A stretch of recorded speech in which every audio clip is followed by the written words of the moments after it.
बिस्मिल्लाहिर्रहमानिर्रहीम। अस्सलाम वालेकुम वरहमतुल्लाहि वबरकातुहू। दोस्तों, सही बुखारी की हदीस नंबर है 2829। नबी करीम सल्लल्लाहु अलैहि वसल्लम ने फरमाया, शहीद 5 किस्म के होते हैं। नंबर 1, ताहवन की बीमारी, ताहवन में हलाक होने वाला। नंबर 2, पेट की बीमारी में हलाक होने वाला। नंबर 3, डूब कर मरने वाला।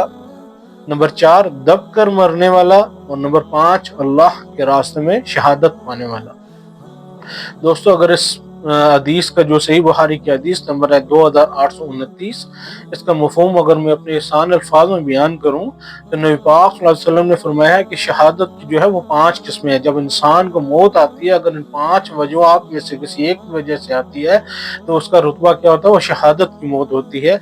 नंबर 1, ताहवन की बीमारी। अगर कोई ऐसी बीमारी है, कोई ऐसी वबा फैल चुकी है कि जो है ना कि जी एक जैसे पाकिस्तान में या फिर पूरी दुनिया में कोरोना की वबा एकदम से फैल गई थी, अगर कोई ऐसी वबा की वजह से जिस किसी की हलाकत होती है तो उस हलाकत को क्या दर्जा दिया जाएगा कि वो शहीदों में से होगा, शहादत की मौत उसकी होगी। और अगर किसी को पेट की कोई बीमारी हो जाती है, जैसे कोई कैंसर है या कोई ऐसी बीमारी हो जाती है जो उसको जो है ना कि पेट की बीमारी की वजह से अगर उसको हलाकत हो जाती है तो वो क्या होता है, शहादत की उसमें जाता है, रुतबे में जाता है। और अगर कोई बंदा डूब कर मर जाता है, फर्ज कर जो है ना कि कोई बंदा है वो डूब गया है, पानी में डूब गया है, तो पानी में डूब कर मर जाना जो है ना कि वो भी क्या है, शहादत की मौत में जाता है। और अगर कोई दब कर मर जाता है, कि वो जो है ना, बहुत सारे हम वाकयात सुनते भी रहते हैं और देखते भी रहते हैं कि अक्सर लोगों की छत गिर जाती है, या अक्सर लोग जो है ना कोई मजदूर होते हैं बेचारे, जो है ना वो कानों में काम कर रहे होते हैं या जमीन के नीचे जो है ना कि सुरंगे खोद के काम कर रहे होते हैं, ऊपर से जो है ना कि वो गिर जाती है, ब्लास्ट हो जाता है,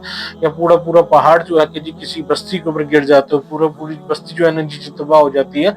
तो अल्लाह ने क्या है, जो जो दब कर मर जाते हैं, इनकी भी मौत क्या होती है, वो शहादत की मौतों में से होते हैं। और अल्लाह के रास्ते में शहादत पाने वाला, यानी जो अल्लाह की रजा के लिए जहाद करता है, जो अल्लाह की रजा के लिए अपने बीवी बच्चों को, माल माँ बाप को या अपने माल अहल को छोड़ के चला जाता है और अल्लाह की रजा के लिए, सिर्फ दीन की बुलंदी के लिए, ला इलाहा इल्लल्लाह मुहम्मदुर रसूलुल्लाह की बुलंदी के लिए जो है ना कि वो जहाद करता है, तो उसकी भी जो अगर वहां पर मौत हो जाती है तो वो क्या होती है, शहादत की मौत होती है।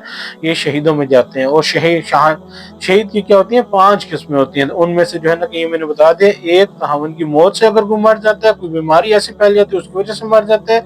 अगर कोई शख्स पेट की किसी बीमारी की वजह से मर जाता है, जो उसको लॉन्ग टर्म लग जाती है, फर्ज करने जो है ना कि मैंने बताया कैंसर की बीमारी होगी, इस तरह की बहुत सारी बीमारी होती हैं। कोई अगर पानी वगैरह में डूब कर मर जाता है, बच्चा कोई होता है या जवान होता है, या कश्ती उलट गई है, कोई जहाज उलट गया, या कोई ऐसा किसी समुद्र में डूब गया है, डूब के पानी में डूब के मर जाता है, और कहीं दब कर मर जाता है, फर्ज करें किसी की छत गिर गई है, या कोई जमीन के नीचे आ गया, या किसी काम में काम कर रहा था, या कोई किसी सुरंग में काम कर रहा था, वहां डूब कर दब के मर गया है, और जो है कि जो अल्लाह की रजा के लिए जो है ना कि जहाद कर रहा है और मैदान जंग में शहीद होता है।